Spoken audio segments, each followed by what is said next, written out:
Usahawan Alif Syukri baru-baru ini meluahkan rasa tersentuh selepas bertemu seorang remaja mu'alaf warga asing yang gigih menjual mangga demi meneruskan kehidupan. Menurut Alif, sebaik saja melihat remaja tersebut, dia terus teringat kembali zaman susah yang pernah dilaluinya ketika kecil.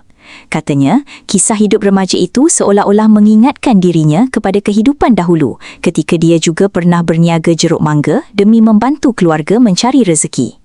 Perkongsian itu membuatkan ramai tersentuh apabila Alif mengakui bukan semua orang lahir terus senang. Ada yang perlu bermula daripada bawah, berpanas dan bersusah payah sebelum berjaya mengubah hidup sendiri.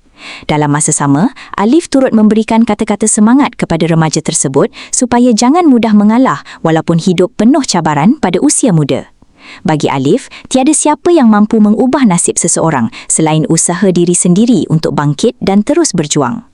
Ramai yang turut tersentuh melihat bagaimana satu pertemuan kecil boleh membuka kembali kenangan lama yang mungkin tak pernah dilupakan sampai sekarang.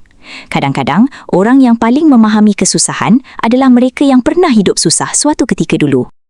Terima kasih kerana menonton Chua Viral TV. Jangan lupa like, komen dan subscribe untuk terus dapatkan update terkini tentang dunia hiburan Malaysia. Jumpa lagi di video seterusnya. Stay tuned untuk lebih banyak kisah sensasi